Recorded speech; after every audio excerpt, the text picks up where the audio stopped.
This morning on my way back from cancer rehab, my phone alerted me to the devastating news that the Virginia Supreme Court had struck down the people's voices in the redistricting referendum results, which we had passed here in Virginia. Just great. My stomach sank to the bottom of the floor. Hi, my name is Suri Crowe, and you are watching the MeidasTouch Network.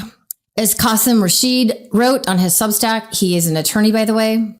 This means that while the U.S. Supreme Court says that red states can ignore the will of the people and gerrymander their districts 9-0 in favor of MAGA Republicans, the Virginia Supreme Court says blue states cannot put the vote to the will of the people and follow through on the people's vote to redistrict. Once again, gerrymandering that centers white people is A-OK.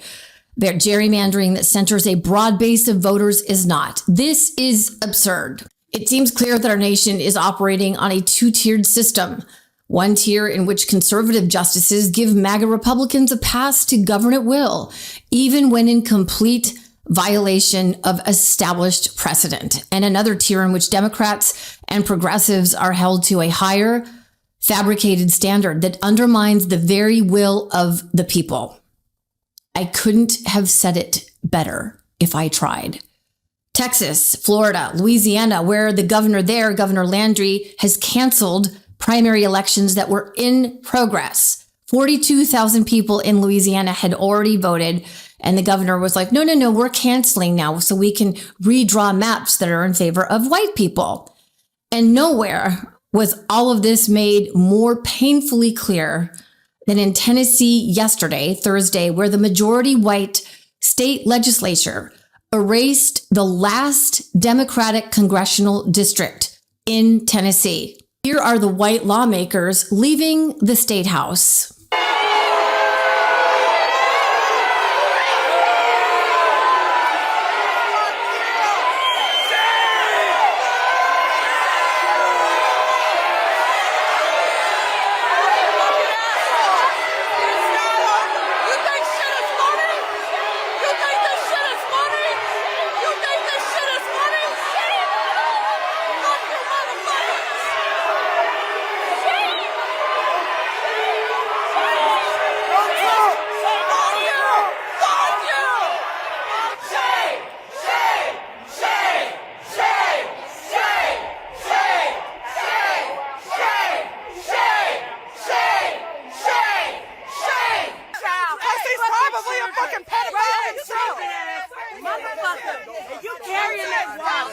You carry the water for a fucking racist motherfucker. Claiming Christianity, God ain't proud of this shit. This shit ain't gonna last. Fucking racist. This evil shit cannot last. What are you gonna do? What are you gonna do when Judgment Day comes? That video is credit to Elizabeth Booker, who goes by Booker Squared. She was 10 toes down with these Klansmen. Shout out to her and to every single person who was there, who held strong against these racists. And there were thousands of people who showed up. And then there was this moment when State Rep Justin Pearson, whose district falls right in Memphis, that was the last congressional district, the Democratic district that was eradicated by these white supremacists, had just about enough with the white state troopers pushing him figuratively and literally. Y'all going? Let go. Let go, sir. You got me all tied up. Now you got me all tied up. My brother ain't doing nothing to nobody. He ain't doing nothing to nobody. You don't walk out by yourself. Move the back. Boy! Yeah, let Pearson go. What is wrong with you? What is wrong with you? You stupid mother.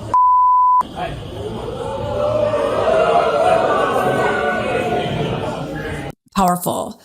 Miss Packyetti said this about that moment. Let me tell y'all something. Justin Pearson is a preacher, a good, righteous church kid, a man of God. So if you got the ancestors rising up through him with the strength of 1,000 Nat Turners to hit that beat in, boy, like it alone could set the captives free, You on the wrong side of history, boy. And I can't say it at all with the impact that Justin Pearson did or his many ancestors. And it freaking just gives me chills. And then State Rep Justin Jones of Tennessee took a lighter to the Confederate flag.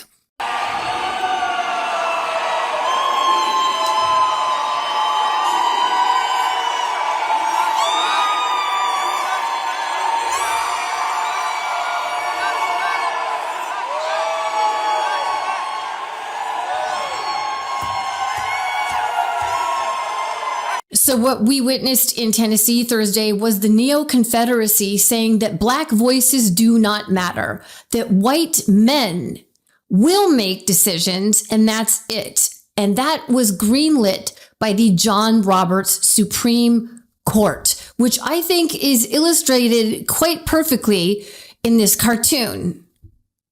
The Callais decision that sparked this has now unleashed what I refer to as the plantation mentality to gut any voting rights for minorities in red states. And I firmly believe that it factored into the decision that the Virginia Supreme Court made. They just threw out the voices of the people.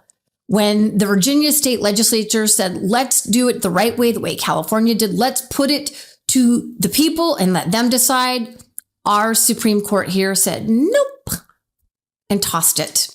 This is a statement from the Virginia Attorney General, Jay Jones. It's just an excerpt, but here's what Jay Jones stated. The Republican-led majority of the Supreme Court of Virginia contorted the plain language of the Constitution and Code of Virginia to give it a meaning that was never intended, which allowed them to reach the wrong legal conclusion that fit their political agenda. The consequences of their error are grave. This decision comes just days after Trump's DOJ targeted state Senate leader Louise Lucas, who was the architect of this referendum redistricting effort.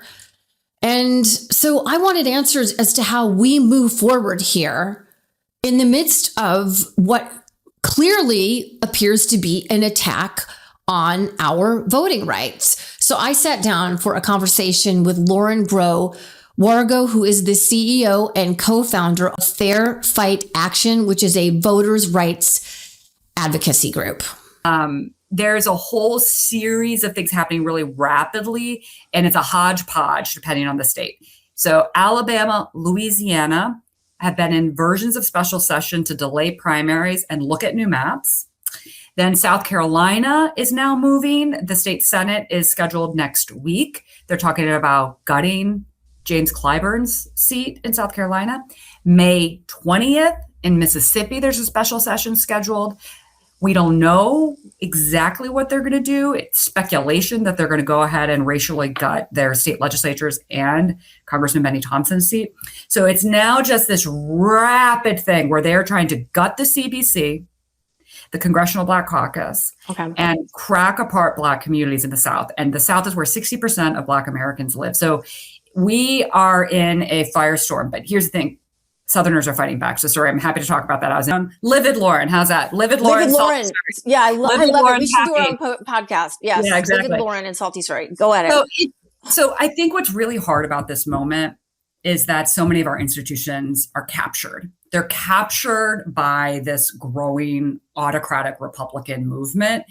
And why I say that is we had a state court in Louisiana green light delaying the congressional primary that was happening where 40,000 people had already voted.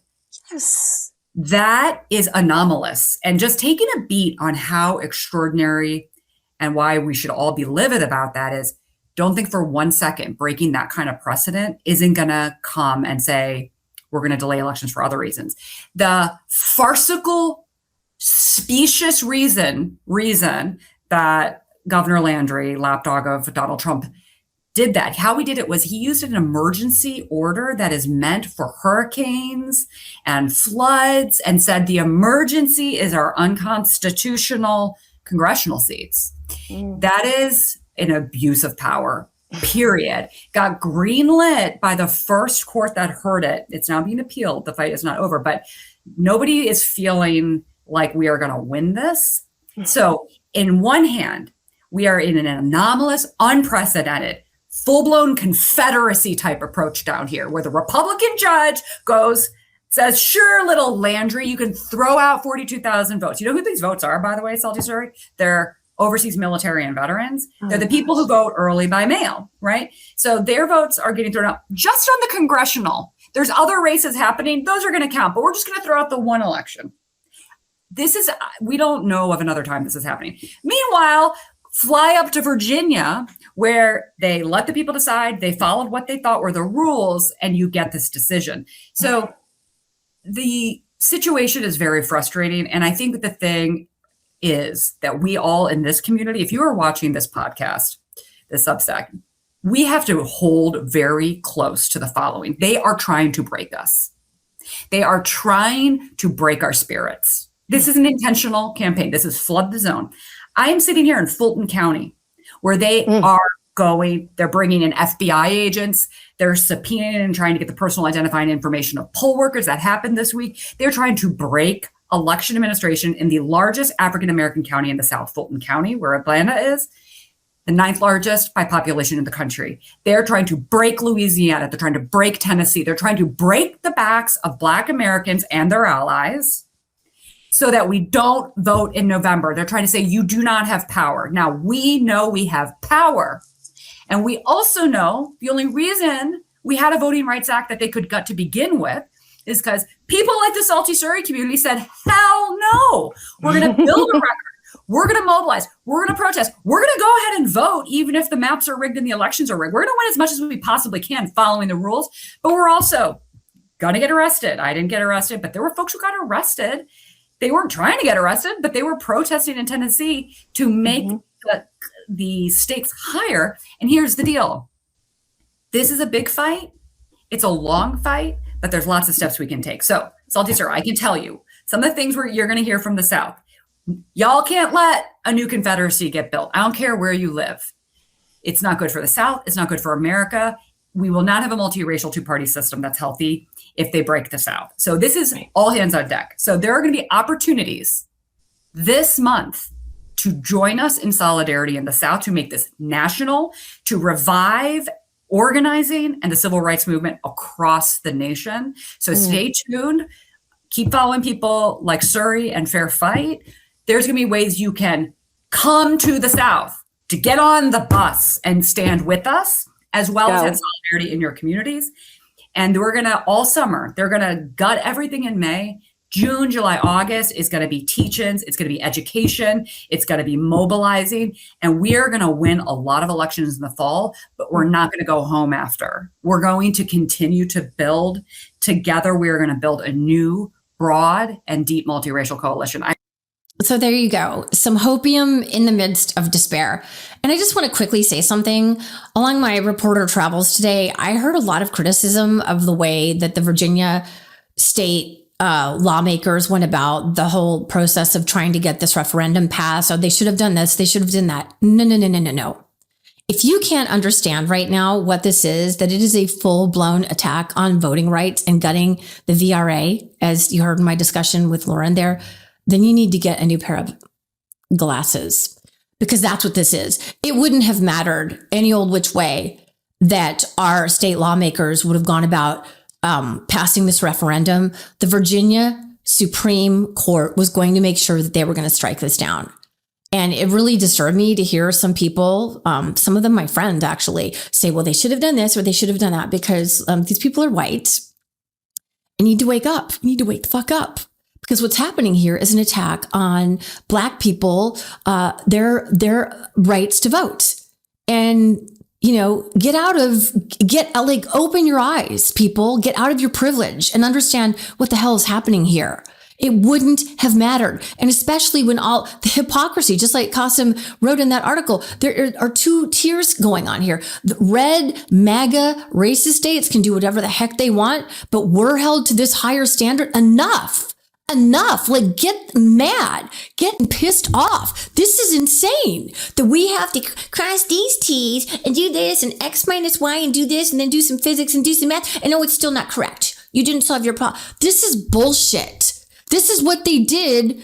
This is how they attack black votes. Go count, guess how many pennies. And if you don't have the right number of pennies in the jar, then you can't vote. Do you see what's happening? Now it's happening in our court system. So no, it wouldn't have mattered what Speaker Don Scott or Louise Lucas and the rest of the lawmakers would have done. This court would have struck it down. So spare me your Monday morning quarterbacking of how they didn't do it the right way. Please spare me. That is such white privilege to say that. All right. Oh, it makes me so angry. This is an attack on voting rights and an attack on women's rights that we're not going to be allowed to vote if they have their way. So we're not going to let that happen. So more than ever, we have to fight back. I hope that you're as pissed off and angry as I am. And you better get involved now if you're not. Like, there's no excuse. The only way that we win now with this attack on our districts is if we all come in a massive blue wave. Massive. And one of the things that Lauren shared with me is that poll workers are desperately needed in the midterms. So sign up to be a poll worker. We have to have them. A lot of the poll workers are usually retired people, elderly people, and they're kind of washing out or they're not able to do it anymore. So get out there. I'm going to do it.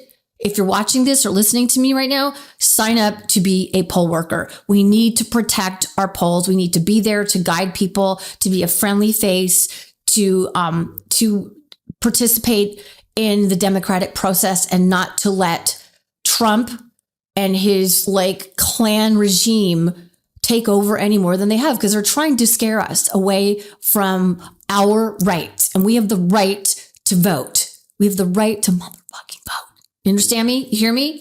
All right. Be fierce. Be fiercer. All right. Peace out. Want to stay plugged in? Become a subscriber to our Substack at MeidasPlus.com. You'll get daily recaps from Ron Filipkowski, ad-free episodes of our podcast, and more exclusive content only available at MeidasPlus.com.